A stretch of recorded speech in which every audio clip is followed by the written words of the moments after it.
चेतदेनो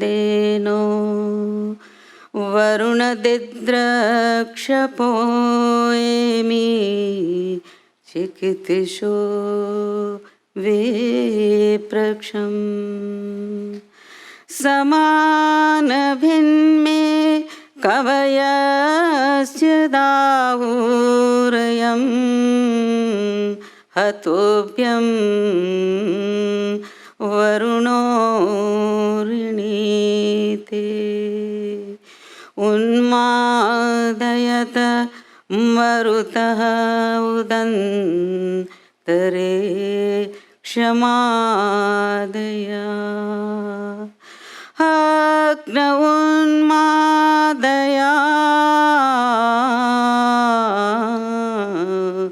त्वमसो मा मनुष्यो चतु। मंच पर उपस्थित सब महानुभावों को मेरा करबद्ध प्रणाम और उपस्थित इस सभा में श्रद्धेय महात्माओं को, आचार्यों को मेरा नमन और चरण स्पर्श, और इस आर्य महासम्मेलन में आए हुए भद्र पुरुषों को, करुणामयी, ममतामयी, त्यागमयी मातृशक्ति को मेरा स्वागत है और वैदिक अभिनंदन। नमस्ते। आर्य समाज के मंच पर खड़े होते ही एक नाम याद आ जाता है, वो है महर्षि दयानंद सरस्वती का। और उस नाम के साथ एक और नाम जुड़ जाता है, वो है वेद। अगर दयानंद देह था तो उनकी आत्मा थी वेद। संस्कृत साहित्य के विशाल अंबार में निचले तह पर वेद पड़े हुए थे। जीवन लीला समाप्त हो जाती थी, लेकिन वेदों तक कोई पहुंच नहीं पाता था।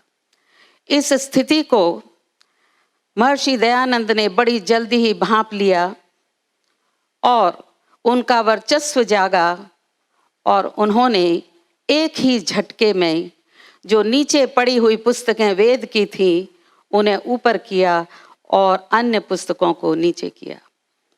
उनके हाथ वेद क्या लगे, जैसे उन्हें सत्य और झूठ की कसौटी मिल गई हो, और उन्होंने घोषणा कर दी कि वेद सब सत्य विद्याओं का पुस्तक है। उसका पढ़ना पढ़ाना, सुनना सुनाना हर आर्य का परम धर्म है, और जो इन पर खरा उतरे उसे स्वीकार करो और अन्य को छोड़ दो। यह कथन स्वामी जी के ज्ञान का मथा हुआ मक्खन था। वेदों को उन्होंने धर्म का सहारा बनाया। वे वेदत्रयी कहलाए, वेदों वाला वेद उद्धारक।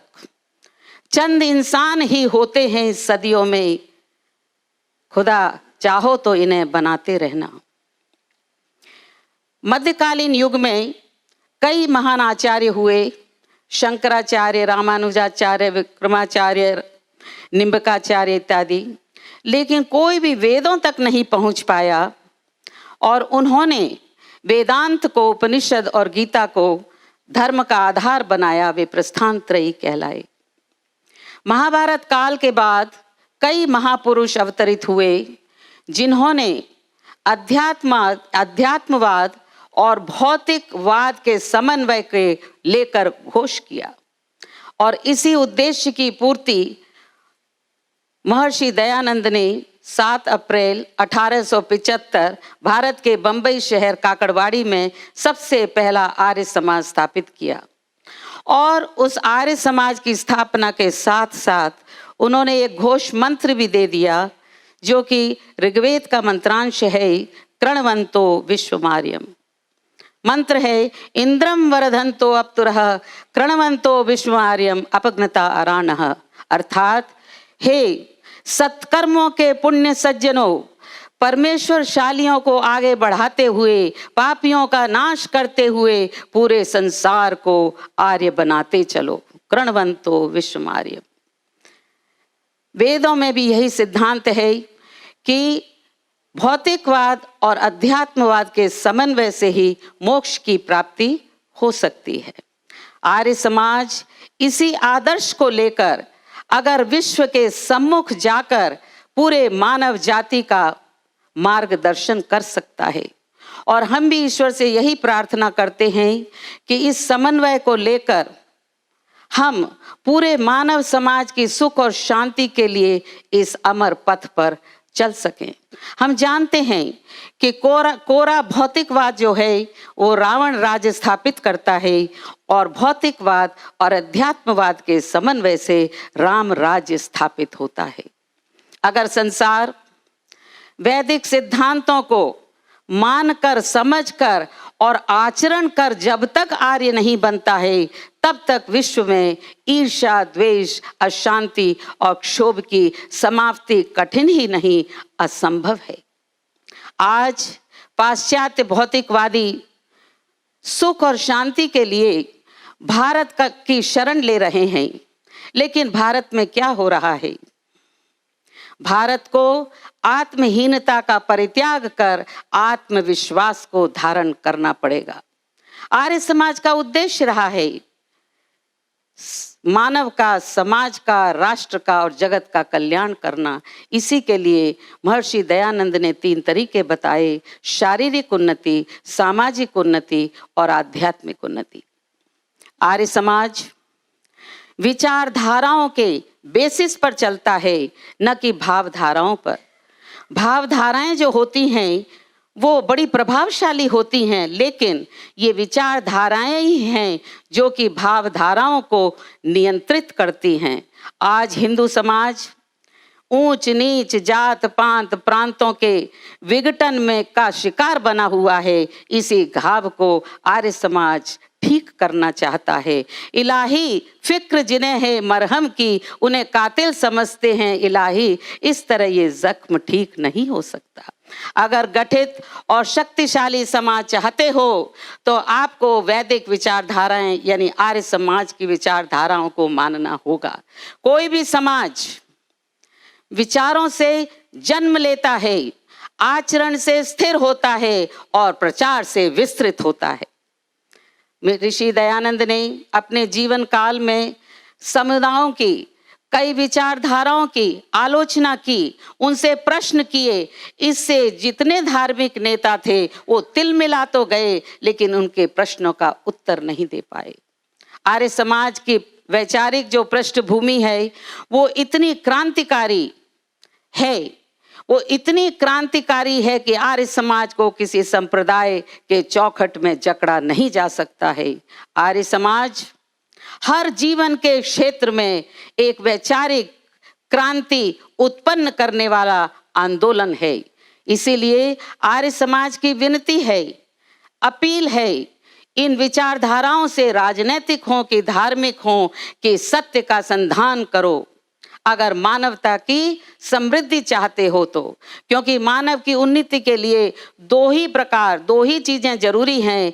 एक तो ये कि सत्य क्या है, असत्य क्या है, उचित क्या है और अनुचित क्या है। इसका विवेक इसलिए जरूरी है कि आर्य समाज के संस्थापक महर्षि दयानंद ने जो नियम निर्धारित किए आर्य समाज के लिए, उनमें सबसे ज्यादा प्रतिष्ठा उन्होंने सत्य और धर्म को दी थी। आज इस धरती पर इतनी विचारधाराएं क्यों हैं? क्योंकि हर एक अपनी जिद में पड़ा हुआ है कि जो मेरी मान्यता है, जो मैं कह रहा हूं वही सत्य है, जबकि सत्य से इनका कोई सरोकार है ही नहीं। इनकी जिद, इनका अहंकार और इनका पूर्वाग्रह जो प्रेजुडिस है, ये इसमें इतने लीन हैं कि चाहते हैं कि पूरा संसार इनकी मान्यता को मानने लगे। और इन्होंने प्रण कर लिया है कि ये असत्य और जितने भी पाखंड है, जितना भी अंधविश्वास है, इसको फैला कर ही रहेंगे। और यह इससे अहंकार की तृप्ति हो सकती है, लेकिन सत्य की तृप्ति नहीं हो सकती है। यह जिद ही है, ये अहंकार ही है, ये पूर्वाग्रह ही है जो कि ये ऐसे जाल में फंसे हुए हैं। They want to know who is right, और ये जिद इनकी पूरी हो जाएगी क्योंकि ये चाहते हैं कि हु इज राइट ये जानना चाहते हैं, नॉट व्हाट इज राइट। और हु इज राइट यानी असत्य का आधार जिसने लिया हुआ है, और व्हाट इज राइट यानी उसमें सत्य है और इसमें असत्य है। इसलिए आर्य समाज का ये निवेदन है सारी विचारधाराओं से कि सत्य को अपनाओ और असत्य को छोड़ो। ये नियम इतना क्रांतिकारी और इतना कल्याणकारी है कि अगर इसको हम अपना लेंगे तो पूरे विश्व में शांति होगी। लेकिन आज इन पाखंड और इस अंधविश्वास की वजह से जगह जगह युद्ध हो रहे हैं, आतंकवाद की वजह से ये धरती करहा रही है। मनुष्य इतना कंफ्यूज्ड है। वक्त कैसा आ गया है दोस्तों, आदमी घबरा गया है दोस्तों, आदमी के जोड़ने के नाम पर आदमी बांटा गया है दोस्तों। जो बगावत के लिए मशहूर था, वक्त उसको खा गया है दोस्तों। जिंदगी जब भी लगी थी दाम पर, एक तूफान आ गया है दोस्तों। जो सरे बाजार करता कत्ल था, तख्त पर बैठा हुआ है दोस्तों। सत्य को तो कैद करके रख दिया, सत्य जब साबित हुआ था दोस्तों। तो ये जो नियम है, सत्य को स्वीकारो और असत्य को छोड़ो, यही आर्य समाज का आंदोलन है। अगर मानवता को बचाना है तो हमें आर्य समाज के अस्तित्व को बचाना होगा। एक चम्मच चीनी अगर आप सागर में डाल दोगे तो क्या सागर का पानी मीठा हो जाएगा? वाटर H2O पानी कह देने से क्या आपकी प्यास बुझ जाएगी? चीनी चीनी कह देने से क्या आपकी चाय मीठी हो जाएगी? नहीं। तो कर्तव्य यह है कि हमें सत्य के मार्ग पर चलकर मानवता को पनपने देना है। और सच्ची विचारधारा ही है जो कि मनुष्य को आगे उत्कृष्ट इंसान बनाती है। हमारे आर्य विद्वानों ने क्या किया? हमारे आर्य विद्वानों ने कुरीतियों का, कुविचारों का, पाखंड का, अंधविश्वास का, मिथ्यायुक्त भाषणों का विरोध किया। कैसे? तर्क और बुद्धि से किया, प्रश्नों की बौछारों से किया, न कि हाथ से या हाथ में तलवार लेकर। 60% जितने संप्रदाय हैं सब में एक ही जैसी मान्यताएं हैं जो कि मानवीयता से जुड़ी हुई हैं। जो 40% जो मतभेद हैं उनको लेकर विद्वानों को निरपेक्ष होकर बैठना होगा, विचार करना होगा और सत्य और असत्य का निर्णय करना होगा। जब तक संसार वैदिक शिक्षाओं को मानकर आगे नहीं बढ़ता, तब तक ये संसार में शांति नहीं हो सकती है। और हमारे आर्य विद्वानों ने और क्या किया? कई अपराध किए। अज्ञान को अज्ञान कहा, अंधेरे को अंधेरा कहा, सत्य को असत्य कहा, सत्य को सत्य कहा, नित्य को नित्य कहा, अनित्य को नित्य कहा। अगर ये अपराध थे तो इनको बार बार दोहराना पड़ेगा। हंसता हूं तो हंसती है दुनिया, रोता हूं तो रोते हैं बादल। मुझ पर पूनम के चंदा ने ये 2 आरोप लगाए हैं। आज ये धरती तिल तिल करके विश्व युद्ध की तरफ बढ़ रही है। इसका कारण क्या है? कारण है गलत विचारधाराएं।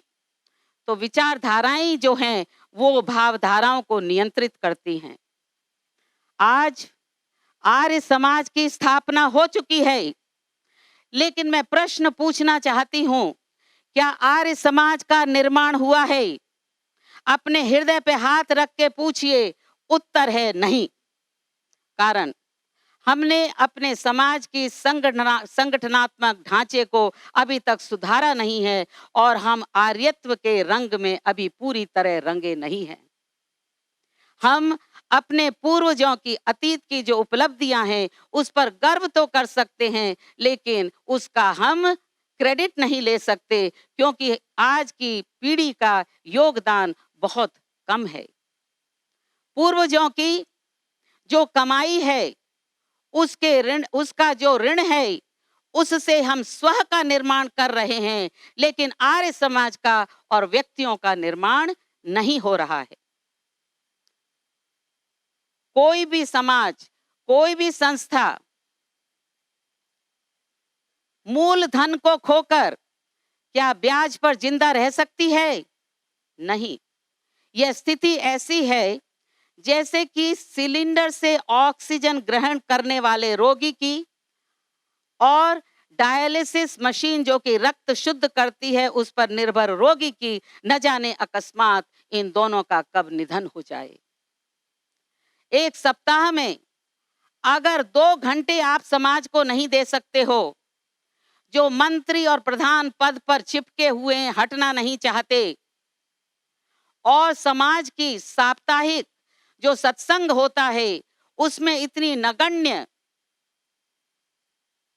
उपस्थिति है कि सोचना पड़ रहा है कि क्या हो गया है, क्या हो गया है इस आर्य समाज को। ये सत्य है। हम कैसे नई सदस्यता को अंदर ला पाएंगे?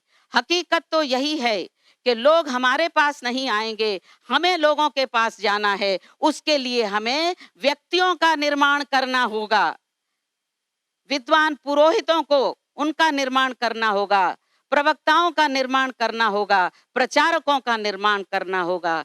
जब तक हम बड़ा गर्व तो करते हैं कि हमने करोड़ों रुपए भवन निर्माण में खर्च कर दिए हैं, लाखों डॉलर्स हमने बड़े बड़े आर्य समाज और भवन के निर्माण में खर्च कर दिए हैं, लेकिन इस राशि से, उसके ब्याज से क्या हमने व्यक्तियों का निर्माण किया है? इस भवनों में हम अंदर कैदी बनकर बैठे हुए हैं और कृण्वन्तो विश्वम आर्यम का नारा लगाते रहते हैं, लेकिन बाहर जाकर हम दूसरों को, उनका संगत विचारधाराओं को क्या हम वहां तक पहुंचा पाए हैं? नहीं। एक पुरोहित ने मुझसे कहा, छाती फुलाकर कहने लगे कि है ना डॉक्टर साहिबा, मैं तो अभिनेताओं के घर जाता हूँ। मैंने कहा वहां जाके क्या करते हो? तो कहता मैं हवन करता हूँ, उसके बाद तगड़ा लिफाफा लेके आते हो। मैंने कहा, बोले कि वो तो दे ही देते हैं। मैंने कि आपका कभी परामर्श काम आया है उनकी समस्याओं में, या उनकी विचारधारा आपने बदली क्या? कहने के वो तो सब पॉसिबल नहीं है।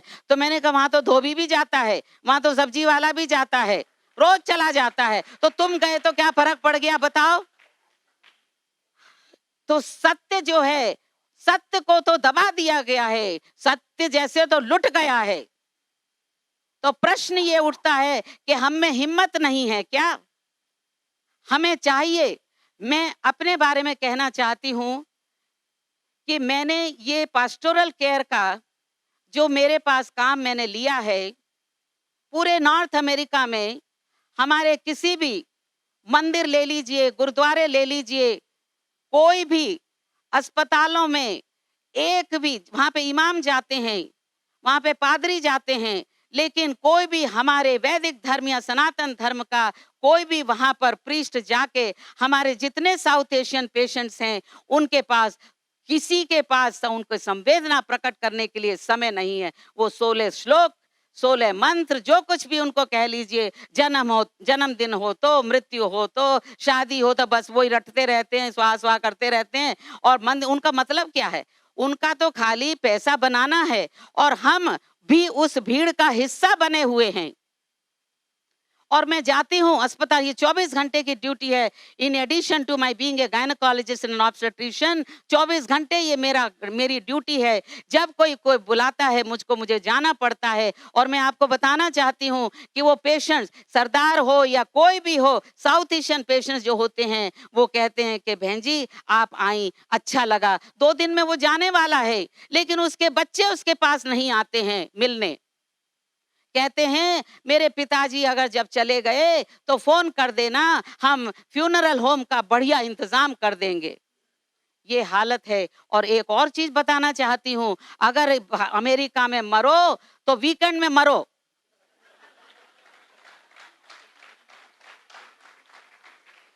एक मेरी पेशेंट थी, उसके हस्बैंड की मृत्यु हुई, तो मैंने ऑफिस बंद किया और मैं वहां पहुंची। जब उनके अपार्टमेंट में गई तो 5 जने थे।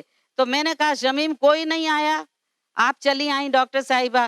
तो कहने लगी अरे आज तो थर्सडे का दिन है, तो सब काम पे गए हुए हैं, शायद शाम को आ जाएं। मैं तो फ्राइडे को भी पहुंच गई वो फ्यूनरल होम। वहां पे 8 जने थे, पत्नी थी, तो वो बच्चे थे, उनके माता पिता, और एक मैं और एक और कोई आ गया था मेरी तरह। तो मैंने उनसे पूछा कि आज भी कोई नहीं आया? बोले कि वीकेंड होता तो आते। मैंने कहा धन्य हो, अमेरिका में मरो तो भी वीकेंड में मरो।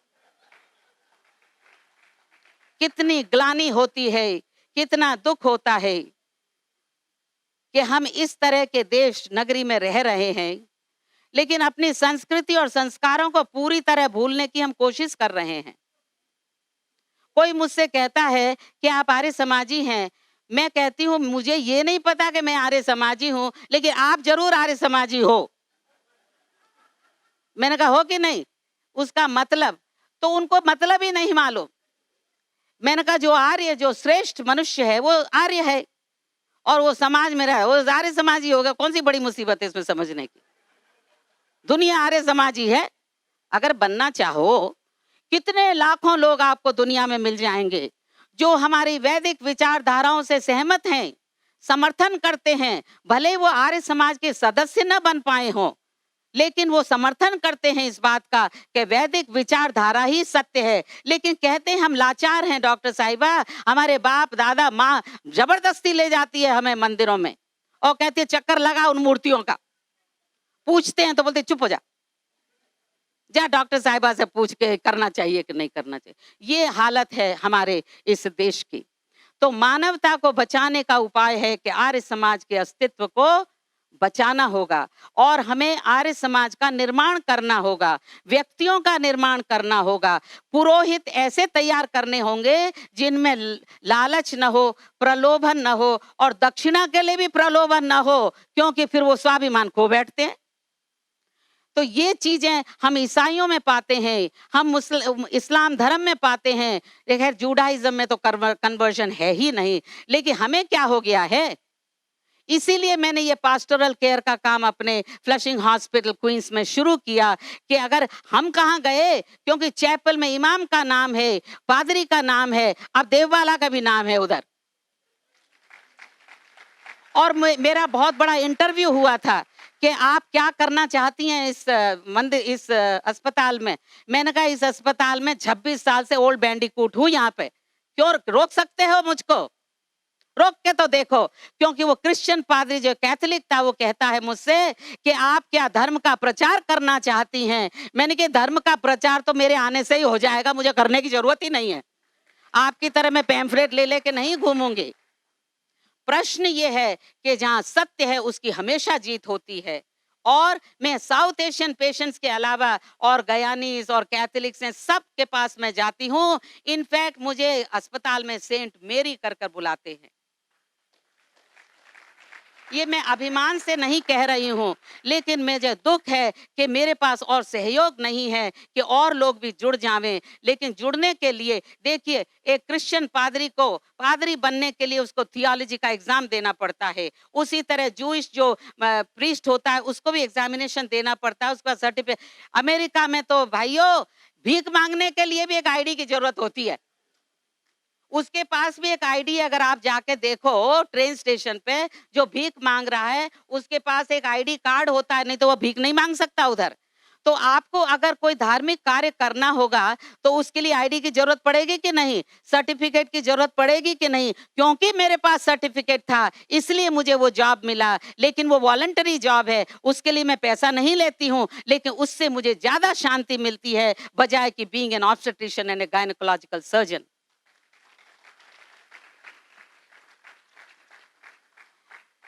तो आर्य समाज जो है एक आंदोलन है, इट इज ए कमिटमेंट। और ये कमिटमेंट जो है हर मनुष्य को करना होगा और आर्य समाज का निर्माण करना होगा। लेकिन धार्मिक पथ पर चलने के लिए इन निर्माण व्यक्तियों का, विद्वानों का, प्रचारकों का और प्रवक्ताओं का, आर्य समाज का प्राण है उपदेशक वर्ग। और हमारे यहाँ उपदेशकों की कम, इंडिया में तो बहुत हैं जैसे आप सुन रहे हैं, लेकिन इस देश में कमी है। और भविष्य के लिए बहुत बड़ा प्रश्न चिन्ह है कि हमारी जो युवा पीढ़ी है उनको हम अंदर ला नहीं पा रहे हैं, क्योंकि वो दूर जा रहे हैं धर्म से। पाखंड इतना हो गया है, अंधविश्वास इतना हो गया है कि they are rebelling from religion, They do not want to go to the temple. अगर कोई मंदिर जाता है, मस्जिद जाता है, गुरुद्वारा जाता है, तो आध्यात्मिक नींद में सोया सोया जाता है और सोया सोया वापस चला आता है। जागरूकता तो आती ही नहीं है। तो जब तक अंदर की जागरूकता नहीं आएगी, तब तक आप जागरण नहीं होगा, तब तक आप ध्यान में नहीं बैठ सकते, तर्क और बुद्धि से आप बात नहीं कर सकते हैं। और अगर भारत के शहरों में जाओ तो इतने होर्डिंग लगे हुए हैं, ग्लैमर प्रदर्शन हो रहा है, जगह जगह सम्मेलन हो रहे हैं, जगह जगह प्रवचन हो रहे हैं धर्म के नाम से, इतनी भीड़ जमा हो जाती है।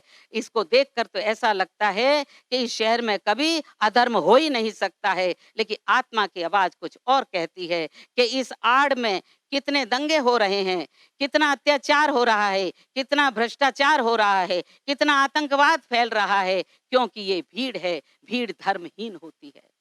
भीड़ से आपको सांप्रदायिकता मिल सकती है, भीड़ से आपको असंतोष मिल सकता है, भीड़ से आपको वैसाखी मिल सकती है, लेकिन भीड़ से आपको धर्म और सत्य नहीं मिल सकता है। हमने कभी गंभीरता से सोचा नहीं, हम भी उस भीड़ के हिस्से बनकर रह गए और उस भीड़ के हिस्से बनकर रह जाने से हम धर्म से दूर होते चले गए हैं। और राजनेता हो या धार्मिक नेता हो, अगर वो किसी अकेले व्यक्ति को घूमता देखता है तो क्रोधित हो जाता है, उसे बड़ा गुस्सा आता है और वो कहता है अब इसको भीड़ का हिस्सा बना लो, नहीं तो इसमें सिंहनाद पैदा होगा। वो सिंहों से डरते हैं, शेरों से डरते हैं, लेकिन भेड़ों पर मलकियत दिखा सकते हैं। भले ही वो धार्मिक भीड़ हो या वो राजनेताओं की भीड़ हो, लेकिन उन पर मलकियत दिखाई जा सकती है, लेकिन सिंहों पर नहीं दिखाई जा सकती है। इसलिए सिंहनाद होने के पहले ही उसको काट दिया जाता है। कोई हिंदू बन के रह जाता है, कोई मुसलमान बन के रह जाता है, कोई ईसाई बन के रह जाता है। एक आंसू, एक पीड़ा, एक संताप, एक कहानी सुनाकर रह जाती है और एक आंसू कह रहा है मैं जो बनने आया था वो मुझे बनने नहीं दिया, मुझे इंसान में नहीं बन सका, मैं हैवान बन के रह गया। हमने हर तरह की शुद्धता खो दी है, मन की, शरीर की और आत्मा की। किसी ने कह दिया यहाँ अमृत गिरा था, बस हम लग गए उसमें डुबकी लगाने,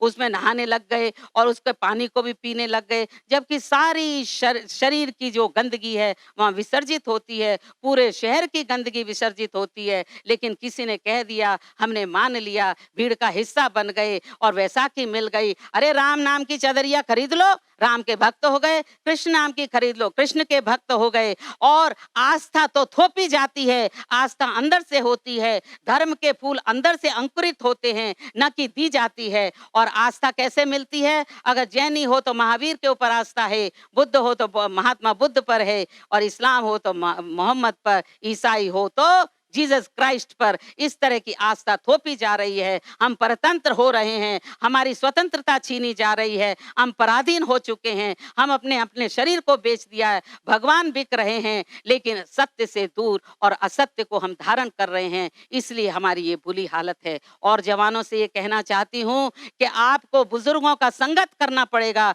वही सबसे बड़ा सत्संग होता है।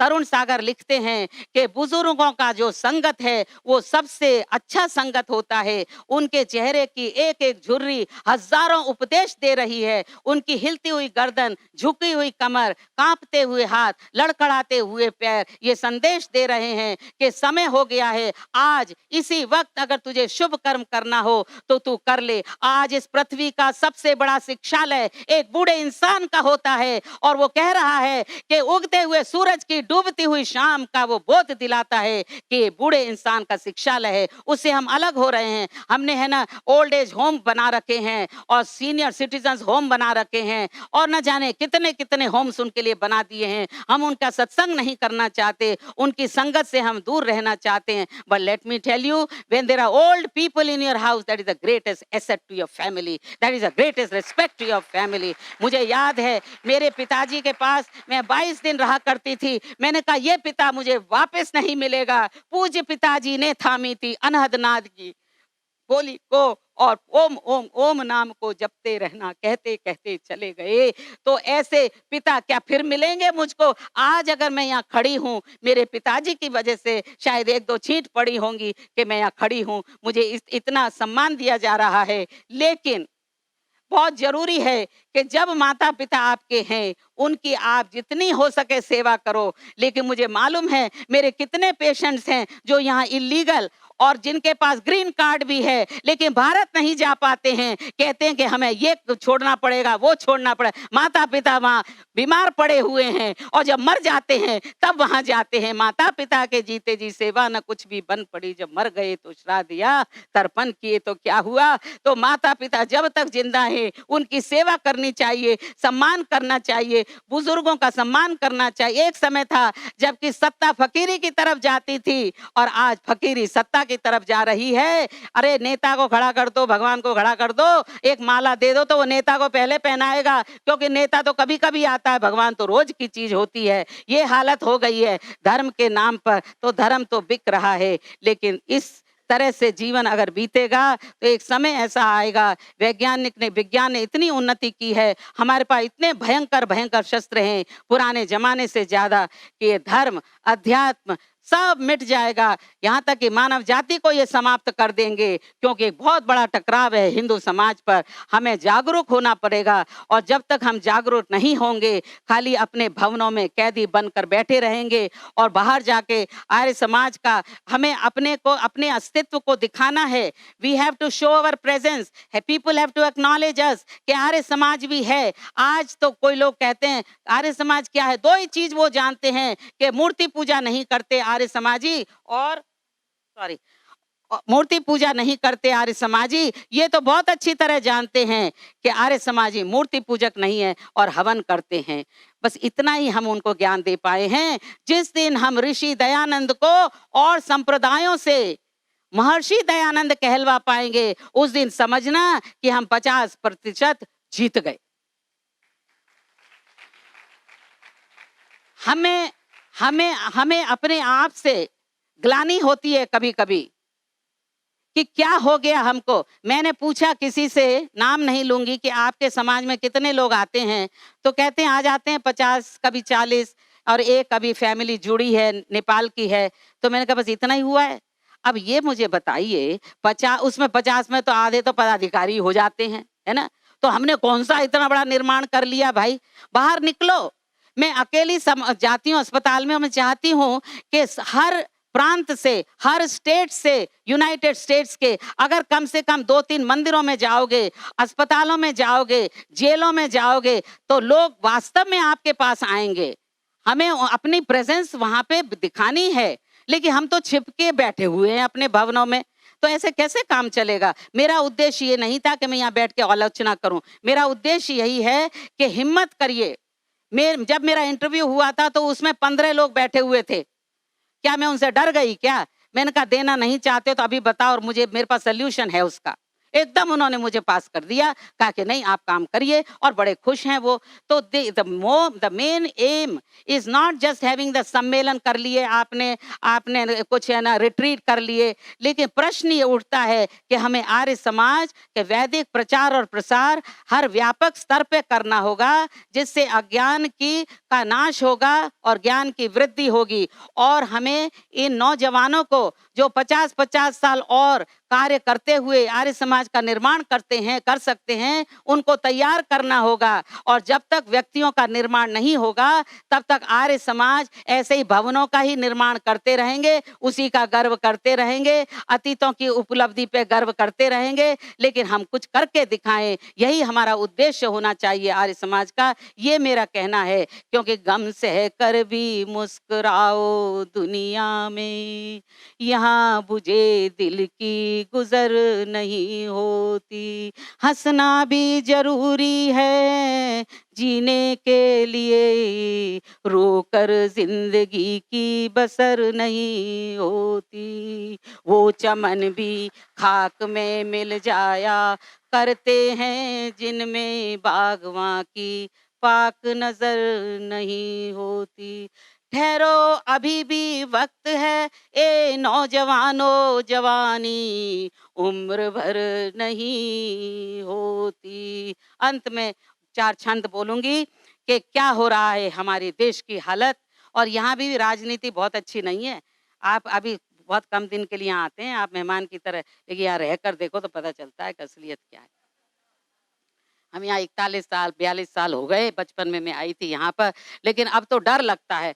सब किवाड़ पे ऐसे एक्स्ट्रा एक्स्ट्रा लॉक लगाए हुए हैं, अलार्म लगे हुए हैं। क्या जरूरत है इन सब चीजों की? क्योंकि यहाँ पर चोरी डकैती बेईमानी बढ़ रही है, यही कारण है ना। और कारण क्या है कि यहाँ की इकोनॉमी बहुत खराब है। नंबर 2, अच्छा, बिक गई है धरती गगन बिक न जाए, बिक रहा है पानी कहीं पवन बिक न जाए, चांद पर भी बिक रही जमी अब, डर है कि सूरज की तपन बिक न जाए, खरीदा जा रहा है दहेज देकर दूल्हे को, कहीं उसके ही हाथों दुल्हन बिक न जाए।